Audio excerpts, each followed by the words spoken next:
C'est une particularité qui n'est pas toujours facile à assumer. Coppet est l'un des rares villages vaudois où la route cantonale traverse le centre du bourg, avec les contraintes que cela implique. Depuis toujours d'ailleurs, le village a souhaité arranger le trafic tout en mettant en lumière les commerces du bourg. Et après l'épisode malheureux des bacs rouges que les autorités avaient installé pour réduire la vitesse du trafic et qui avait suscité la colère des habitants via un sondage, il est temps d'envisager l'avenir.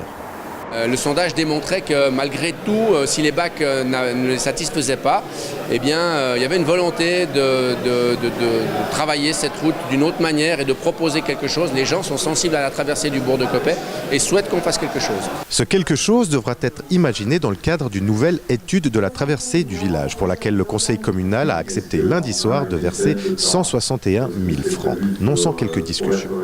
Mais alors, le vieux projet datant de 1917 et qui prévoyait un tunnel mêlé à une route de contournement pour préserver le village est-il définitivement abandonné ? 1917, c'est les premières discussions sur un contournement. Aujourd'hui, force est de constater qu'un contournement est extrêmement onéreux. On l'a chiffré récemment environ 100 millions de francs suisses et à la seule charge de la commune de Coppet.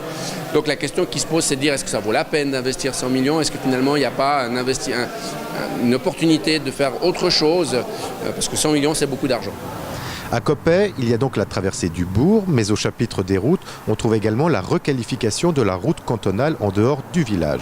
Un projet intercommunal challengé par la population de Coppet via un référendum qui sera voté le 25 juin. Oui, effectivement, il y a un droit populaire que certains ont exercé avec un référendum sur une partie du tronçon des routes communales qui sont sur l'extrémité. Et puis, il y a le projet du bourg qui est un autre projet, qui est un projet voulu par les citoyens. Et il faut séparer les deux dossiers. Deux dossiers distincts, certes, mais avec un référendum qui arrive un an après une initiative populaire pour l'ouverture d'un restaurant, n'y aurait-il pas un malaise politique à Coppet ? Je crois pas. Je crois pas. En tout cas, du point de vue de la municipalité, on ne ressent pas du tout le malaise. Il y a surtout, par contre, une ouverture, une volonté de discuter. Je crois évidemment que quand on n'est pas toujours d'accord, chacun affûte ses arguments. Et quand on essaie de démontrer que l'autre a tort, on essaie de vérifier par le passé s'il a fait un certain nombre d'erreurs et évidemment on les met en valeur. Je peux comprendre le procédé, je ne crois pas qu'il y a une volonté dans ce type de procédé de démontrer qu'en fait il y a un problème de personne ou un problème sur le fond.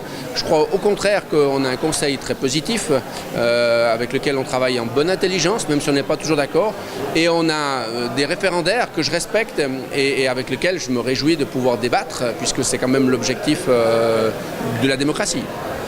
Les routes à Coppet, on risque d'en parler pendant quelques temps encore.